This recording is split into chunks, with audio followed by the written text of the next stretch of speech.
What if everything you've been taught about becoming your best self was missing the most important step?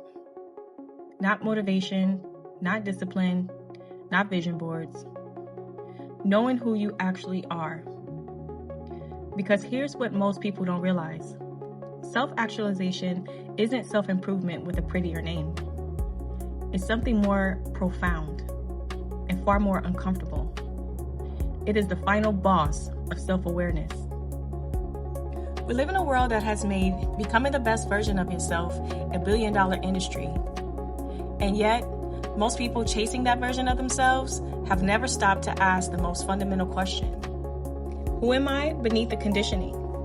Beneath the roles you were handed, the expectations placed on you, the identity you built just to survive? Because before there can be authenticity, there must first be identity. And that's where most people get stuck. Within Ifa, one of the world's oldest spiritual traditions, that map exists. And it doesn't begin with what you do. It begins with who you are at a soul level. It begins with Ori. Ori is your higher consciousness, your spiritual identity, the blueprint your soul carried into this lifetime before the world told you who to be. And as an initiate, what I've come to understand is this. You cannot self-actualize your way into someone else's blueprint. You can only grow into your own. But there is a paradox here. Because Ifa teaches that knowing your Ori is only the beginning, there are 3 things required before a person can truly self-actualize. And most people are missing at least one of them without even knowing it. The first is alignment, the second is character, and the third is action. Alignment through Ori is your soul's blueprint. It's the quiet knowing beneath all the noise, the version of you that exists before fear, before performance, before approval seeking. Most people have felt it at least once. That moment where something just clicks, where you're so fully aligned that time just disappears. That's alignment. That's that flow state that I was talking about previously. And most people spend years chasing it in the wrong places. But alignment alone is not enough. Because Ifa also speaks of what we call Iwa Pele, gentle, good character. And this is where the real work lives.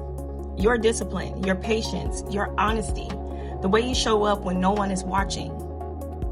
And this is where it gets real, because here's the truth. You can know exactly who you are and still self-sabotage your way out of everything that was meant for you. Having the blueprint doesn't build the house. Your character is what makes you someone who can hold what you've been given. I remember this scripture that was in the Bible, and when I was studying Christianity, it says, "A wise woman builds her house, but a foolish one will pluck it down with her bare hands." And so this is why so much of healing isn't just about learning more. It's about becoming someone who can sustain what they're calling in and what they're nurturing. And then last but not least, there is action. Not hustle, not performance, not doing it for the sake of appearing aligned. I'm talking intentional, embodied action, living authentically within the knowledge of who you are.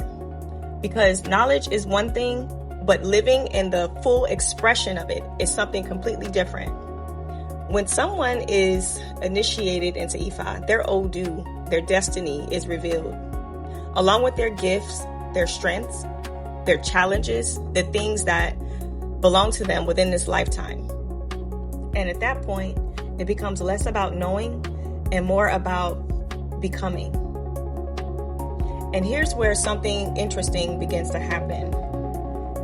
People who truly begin to self-actualize don't always fit neatly into the world around them.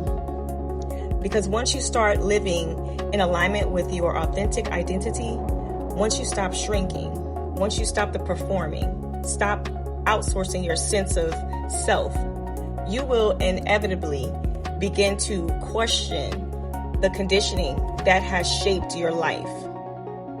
All of those assumptions, the limitations, the version of you that was built for other people's comfort and approval, And eventually, you arrive at a choice. Do you choose to accept yourself, fully living in the knowledge of who you are, even when it's inconvenient, even when it costs you? Or do you keep sleeping on yourself, staying within the boundaries that were never yours to even begin with? This is the real invitation of self-actualization. Not becoming more, but finally meeting who you already are. The work isn't out there. It never was. It all starts here.